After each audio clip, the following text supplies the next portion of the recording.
What's up, Jets fans, and welcome back to another draft reaction show, round 2 and 3.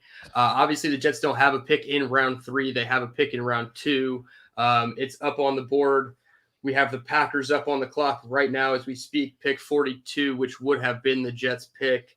We picked right after. Glenn, how we doing tonight? Your fourth show for the site in the last 24 hours, my third show. You getting tired yet? No, not at all, man. It's all too exciting. I was a little bit tired late last night, but I'm hanging in there and just pulling up the list of top guys who are still there. So here's who we have. Dylan, what are you thinking? We got Jalen Hyatt, unless one of these guys goes with this pick, of course.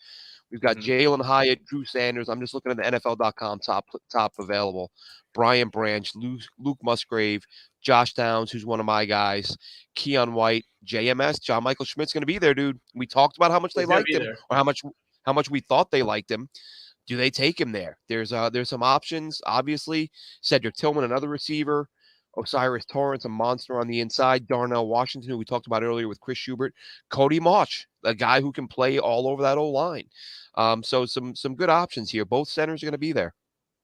Tipman as Yeah, I'm well. excited. I'm excited. I think it's falling in a favor much better than the first round. The first round, obviously, all the offensive tackles go, including Broderick Jones, one pick before the Jets. Thank you, Bill Belichick.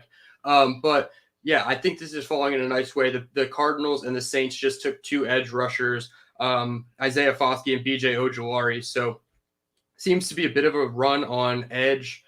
Two interior offensive linemen have gone. Two tight ends have also gone. Michael Mayer being one of those to the Las Vegas Raiders. And Rich Cimini put out a tweet saying that the Jets liked him a lot. So it's a potential Did he like who? that I missed that. Michael Mayer, he Okay, yeah. Cimini said that they liked Mayer a lot. So who knows if they're targeting another tight end. Our comment right here from Rob says, "Who do we go with? Got to go center." I mean, if John Michael Schmitz is there, which in looking like he will be. I mean, I would take him. That'd be my number one choice. You could also go with a handful of playmakers. I think Cedric Tillman would be fun.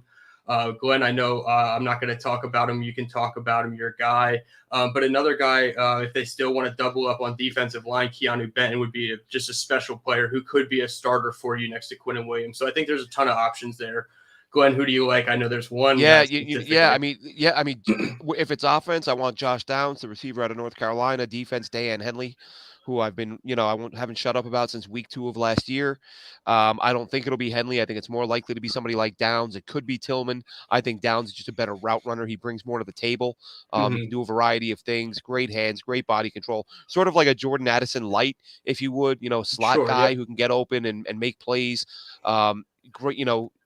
You watch him enough at North Carolina, you see the range, the way he can go get the ball deep down the field, these diving catches, and just a phenomenal player.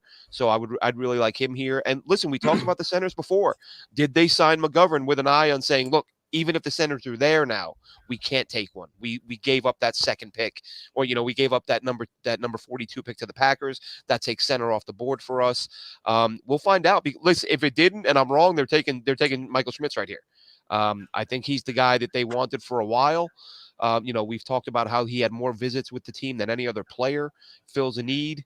Again, not an immediate need with McGovern on board, but don't forget McGovern, for what he signed for, he's got positional flexibility too. He's played guard, he's played center. If you take JMS here and McGovern's your backup center guard, that's phenomenal. I mean, that's All a right. starting level player. So I don't mean to cut you off, but No, go ahead, man. I agree 100%. The Packers selection is in, and they go tight end Luke Musgrave from Oregon State. Okay.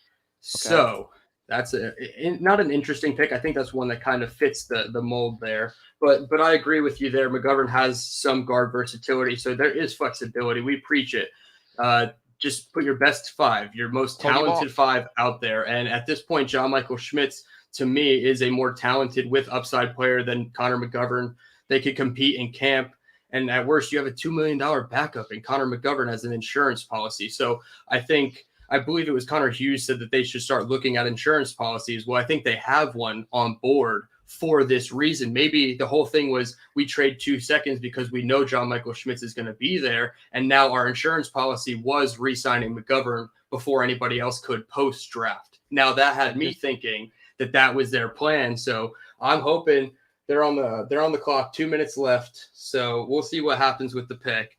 Hopefully But this is that a was just trade. Oh no, my because thinking. the pick is in, so it's not a trade down. Awesome. Let's go. So they're not trading down. So their next natural selection is 112. We shall see what Great. happens. That's awesome. We got Schubert here for the live reaction. How we doing, man? Hello, gentlemen. Hello, gentlemen. I know the pick. I know it ahead of time. So All right. Okay. Well, don't tell us. I Don't will not tell us. spoil. I will not spoil. Yeah. Sweet. Yes. But you smiled when you said it, and you're smiling now. You know, maybe I smile because I enjoyed the chaos of it all. You know, maybe that's what it is. That's true. Are you? Yes, I was gonna say that's true. How do you feel about Luke Musgrave to the Packers with? I hate it. I hate that they took him right in front of us. I absolutely cannot stand that they took my guy one pick in front of us. Cannot stand it. Yep.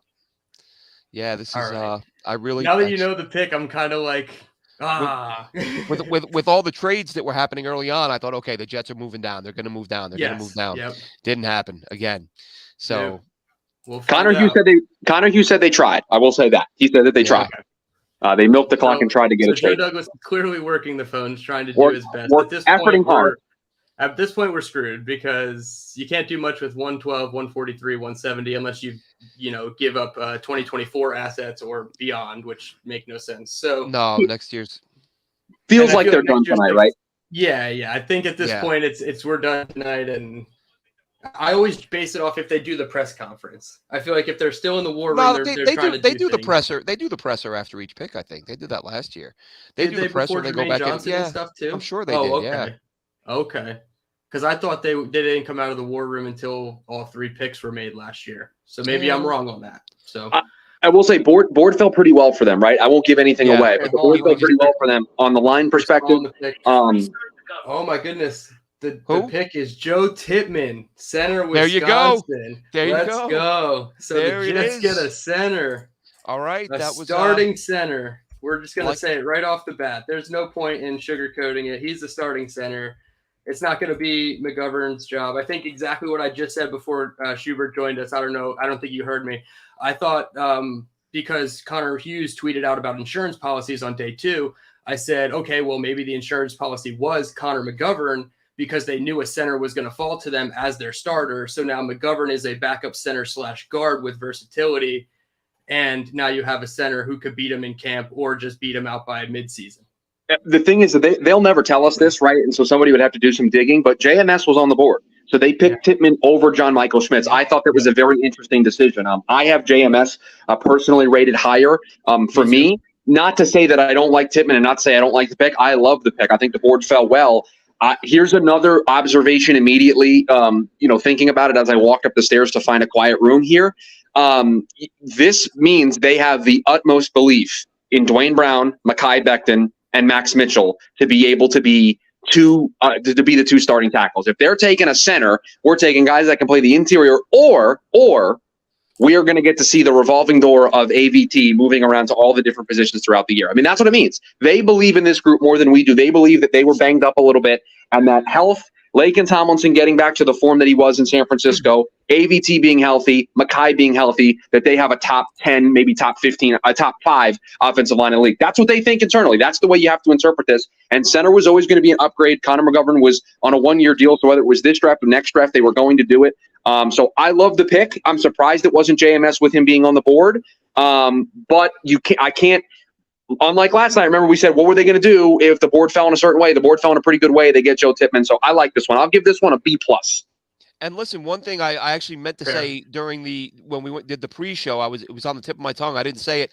Maybe we're not taking into consideration just how much they value Elijah Vera Tucker's versatility.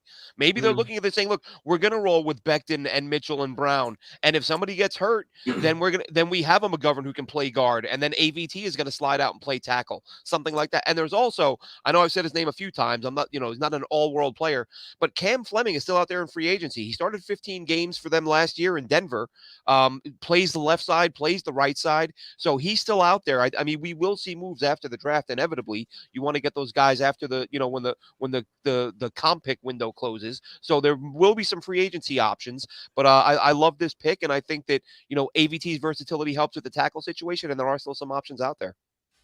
Yeah, I mean he moved all over the place last year before he got hurt and showed that he can play basically every spot on the line. And I'm sure the Jets covered that, covered that a lot. Is it allows them to get themselves out of a pinch if they needed to. It was always the reason that Skaronski didn't make a lot of sense for me, right? Is because they just did that with AVT and they're moving him around. And do you really want to have two guys that you do that to on a regular basis where you're constantly moving them around trying to find a spot for him? So I love this pick. I think it's a win for them. They needed to go offense. They needed to work on the offensive line and being able to protect Aaron Rodgers. And this is the type of move. This is that blend, right? We talked earlier today about the short term and the long term. Going all in now because you've got Rodgers, but also thinking long term. Well, Connor McGovern being gone after next season, this allows you to think both short term because I think Tippmann will be able to beat out Connor McGovern, but also think long term with the idea of you potentially have your center for the next decade. Yeah, I think you're spot on there. And now you look at both picks together, Will McDonald and Joe Tippmann, and they're both picks that are for 2023 and 2024 together. I mean, obviously you could look at Will McDonald and maybe his impact might be more in 2024 versus Tippmann's, whose impact might be higher in 2023, but they're looking at both years of this and they're trying to maximize the entire window as best they can. So I think they're doing a pretty good job of navigating the board. Obviously, it's going to look a lot different than what we thought we had in mind for the team, but we were able to hit on this pick here. So now we have a long wait to 112. Obviously, we said we don't think that we're trading up, we're taking any more picks at this point. So do we get into the talk of who's going to be there at 112, or do we just talk about Tippmann and his impact on the team? Because like we said, I think he could beat out McGovern by camp, if not week 6. I mean, I don't see how he's not one of your best 5 at this point. The one thing I will say that I haven't done enough research on, and this is something I don't normally do a ton of research on, is the medical history. And he has 2 labrum surgeries. So I'm a little concerned. I don't know if you have any insight on that, Chris, but I believe it was Trevor Sickma of PFF said double labrum surgeries back-to-back off seasons, one left, one right. So I don't know if that will impact him at any point in his NFL career, but do you have any thoughts on that specifically? Excuse me. Yeah, I don't have any specific insights that I can share here about it, but you got to think that Joe Douglas and company, after having some injury, Mackay, the biggest example of a guy who comes in and gets hurt, that they do their homework in that regard. And so you just have to trust the way that they did. And I'll make an observation here, and I'll admit that it's not an argument that I love. I think it has its inherent flaws when you make it. But I think just for the topic of conversation, I'll bring it up. Flip the 2 picks. Say you took Joe Tippmann at 15 and say you took Will McDonald here at 43. Would you be okay with that? I think you would, right? I think you'd be like, okay, that makes some sense. And so I think maybe we hate the way that they got here. I think we hate the way the order played out. But I think when looking at it from the perspective of there wasn't an offensive lineman that we all thought that they missed out on at 15 because of the way things went down. And the board fell to them in an incredible way where they sat here tonight, guys. They sat here with this pick and got an opportunity to pick between Joe Tippmann, John Michael Schmitz, and DeJuan Jones. All 3 of those names were on the board for the New York Jets when they picked at 43, and this is the direction that they went in. So you have to feel pretty confident of their confidence in Joe Tippmann to be a big part of this offensive line moving forward. Yeah, I think Tippmann, and I talked about this, I brought up a few weeks ago that he was my number 1 guy early on. I kind of shifted to Schmitz, but, kind of thought about it, and I think that was more a product of kind of running with the crowd. Like so many people were saying Schmitz. I think I just kind of jumped on board.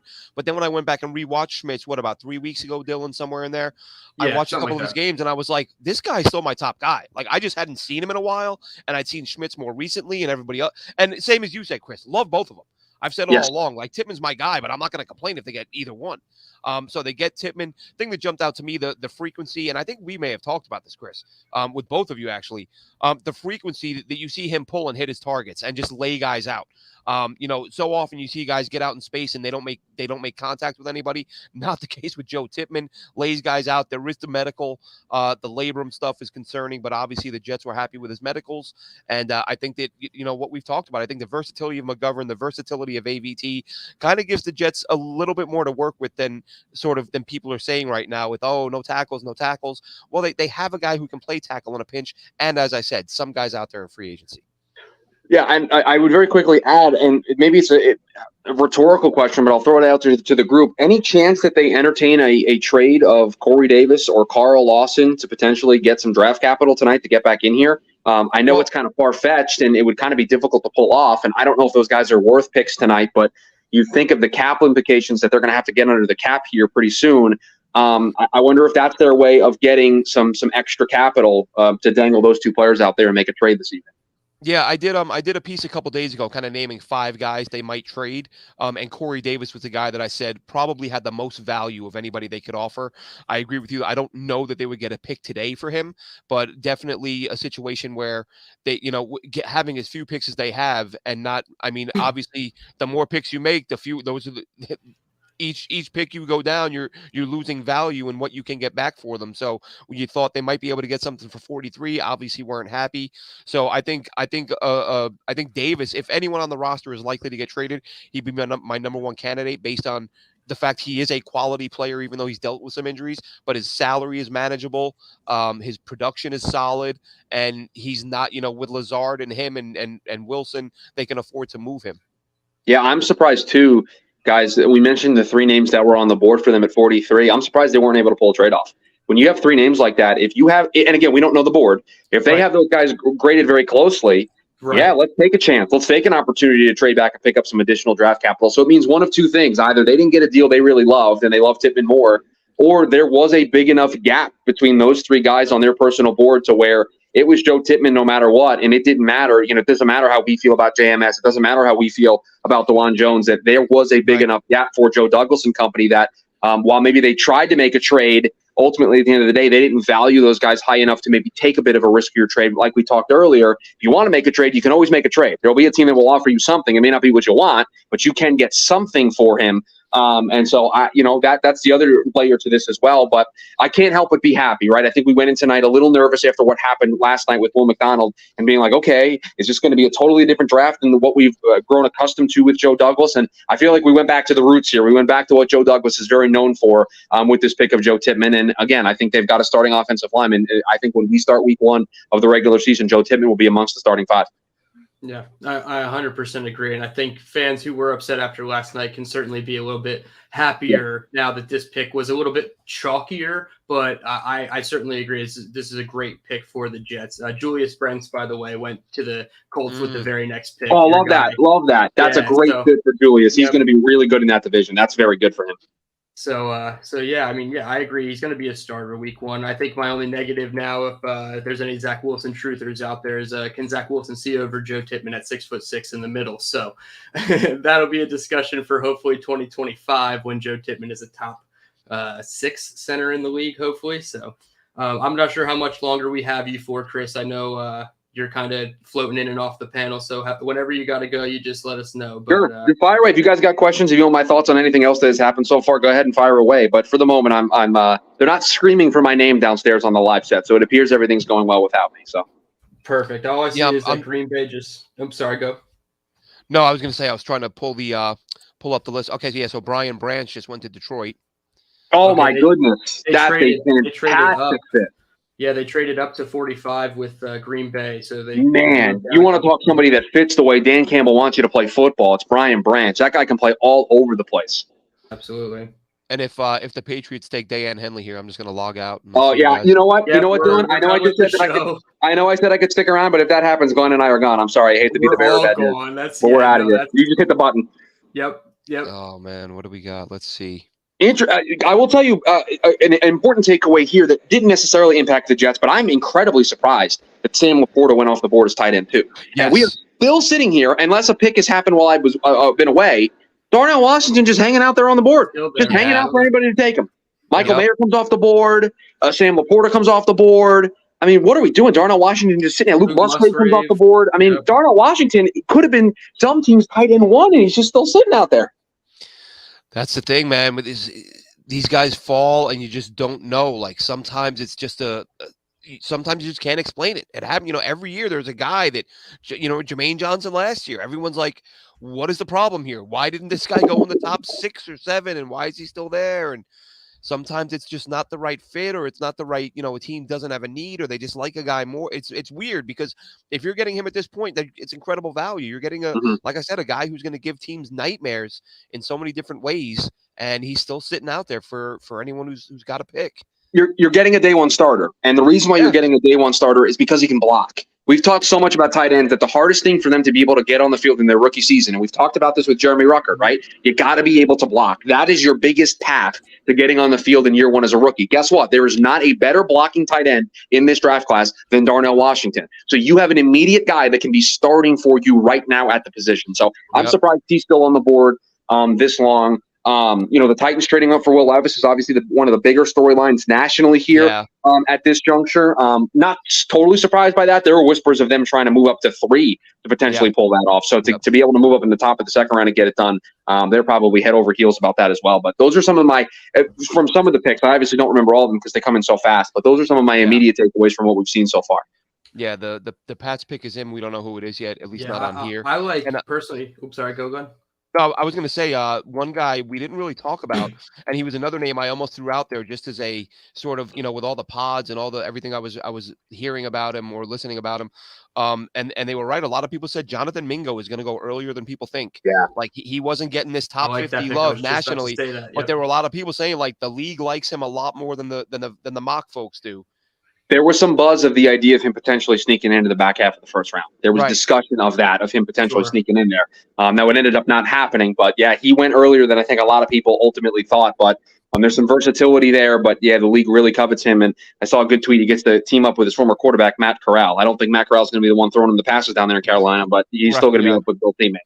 Yeah. Maybe some practice passes. Went there, didn't he? Yeah.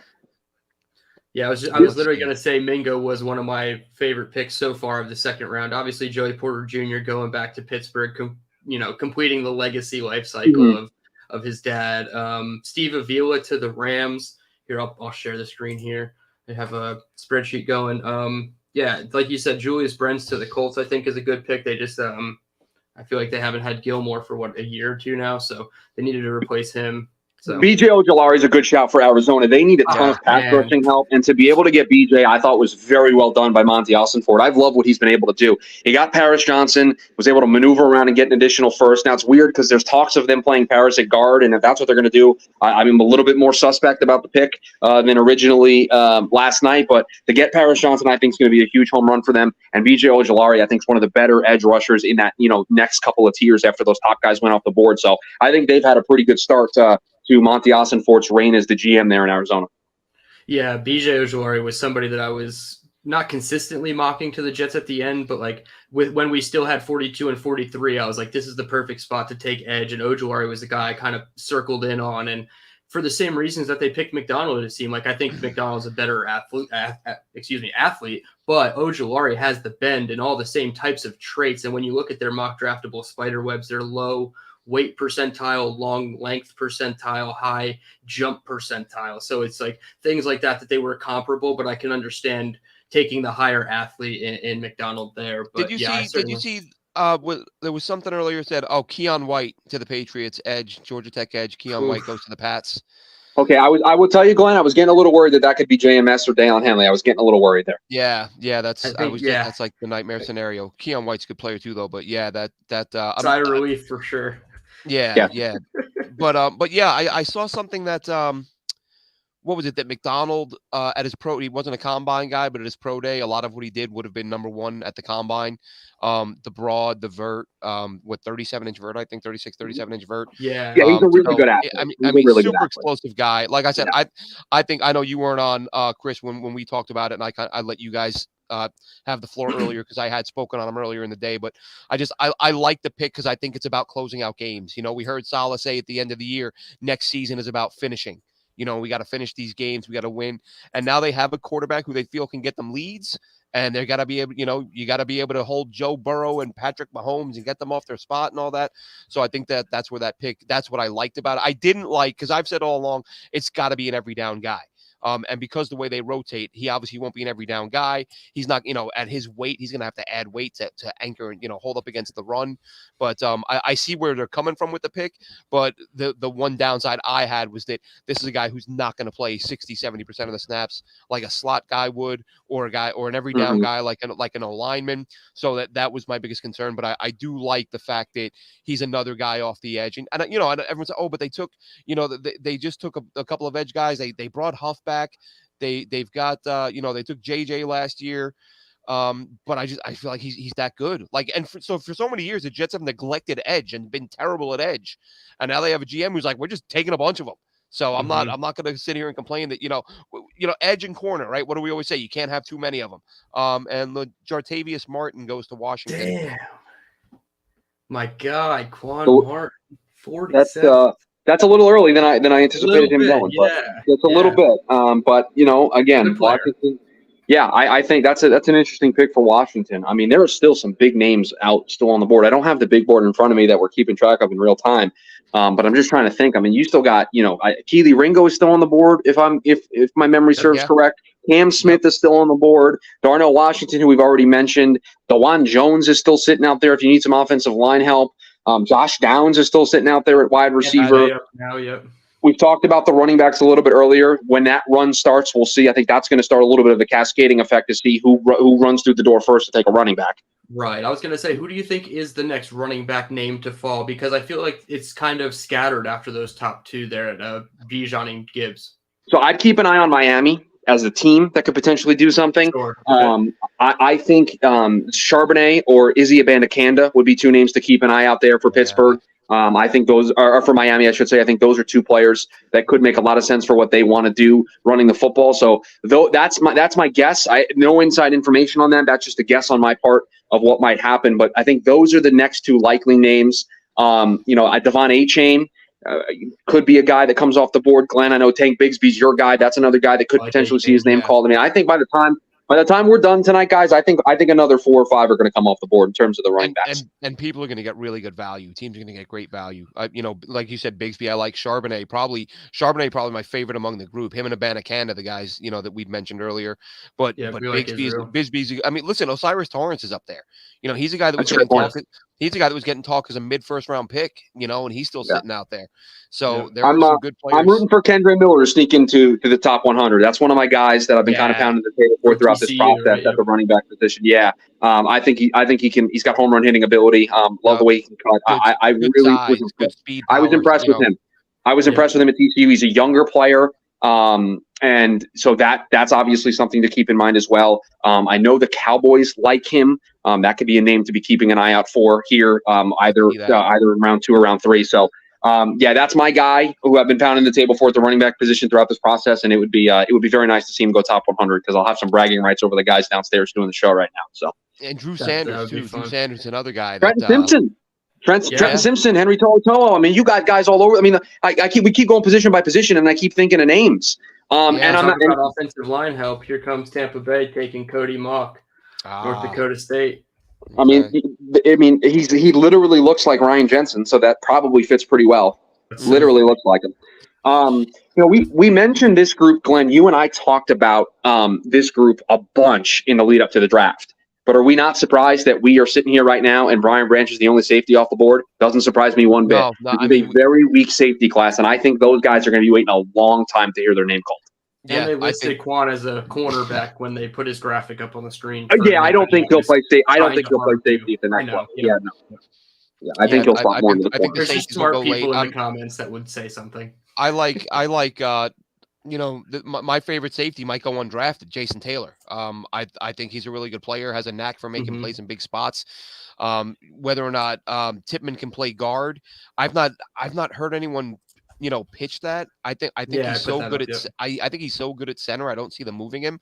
I think that as we said, that I think that's the point of bringing McGovern back now. Now that they went center, it's like, all right, because when they first signed McGovern, that was my first thought that okay, they must not be taking a center. But then you kind of think, and I stuck with that. I wasn't saying I changed, but the thought did cross my mind. I was like, I know they brought in, a couple of backups on the interior, but he's better than both those guys. And if you can use him as a backup, that's and that's what this has to be about, is adding depth, because the Jets, we can talk about how, whether or not they're a Super Bowl contender, but no matter how you feel about them, they have a lot of spots, offensive line being one of them, where even where you look at them and say, well, if they're healthy, fantastic, but the depth behind them is not good. It's better now than it was half an hour ago. But, and the same goes for corner, right? Like, we love the corners. If one of those guys misses time, that's, I like Brandon Eccles, nice enough guy, he's solid player, but he's not Sauce Gardner and he's not DJ Reed, and he's just going to get challenged like there's no tomorrow. So, there are some spots where they need some depth, and the O-line was one of them, and corner might be another one. Yeah, I think the way that I would wrap up kind of my thoughts on this before I get out of here would be the Jets did what the Jets do, right? They take players that fit needs and they stay true to their board, right? It's what we've seen from Joe time in and time out, right? And I think last night kind of confused some people because it was a name that was so off the radar from the national consensus. But this is what Joe does. I mean, I can remember vividly last year him sitting at the press conference and saying we had top 8 grades on Sauce Gardner, Garrett Wilson, and Jermaine Johnson, and they got two of those guys. They got outside the top 10. They got Garrett at 10 and JJ in the 20. So they stick to their board. If they like a guy, they are going to stick to that board. And I think they had a first round grade on Brees when they traded up for him. That's why they were so eager to trade up for him. So this is what they do. And so I don't believe in these conspiracy theories that, oh my gosh, the clock ran out on them and they just panicked and threw in a card that said Will McDonald. Like, I don't think that is the case. I think they efforted very hard to make a trade, and then push came to shove, and they said, you know what, we like this kid, let's make him a first round pick.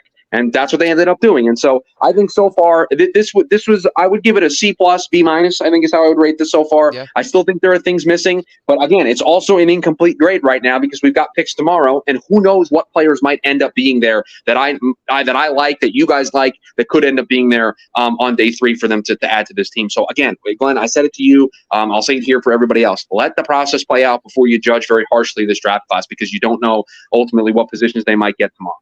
Or tonight. Exactly. They might not be done. They might sneak back in. Who knows? They might not. Yep. If they like a guy enough, and they're falling and they don't have to give up much to get back in that round, so anything's possible. And I'm glad you gave that grade of a B-, C+, too, because I was going to ask you just to put a bow on the entire 2 picks there. But yes, exactly. It's incomplete. We still have 3 more picks as it stands now. So yeah, we appreciate you coming on again. And I'm not sure about Glenn, but I mean, I'm pretty much ready to wrap it up. I don't think the Jets are going to trade up again. I feel like I think we can wrap this one up. And if they do trade up, and if I'm awake, I don't know what time it is now here in the UK. It's 1:30. Do you know what day it is, Glenn? Do you know what day it is? Do you know? March. Got it. Okay, great. Yeah. Great. Good. There's time to watch more film on prospects. Great. We've got plenty of time. Exactly. All right. So yeah, we can wrap this one up, and maybe we'll hop back on if they trade up. Yeah, sure. You got it, guys. I'll be here. Thank you, Chris. No problem. Thank you. All right, Glenn. So one last time, you can follow Glenn on Twitter at AceFan23. Follow his draft account at JetsPicks, at JetsPicks. He will certainly have tons of clips coming. I know Joe Tippmann's probably been in the hopper for months now as your center one. So very exciting there. I think it is interesting, though. 4 pre-draft visits for John Michael Schmitz.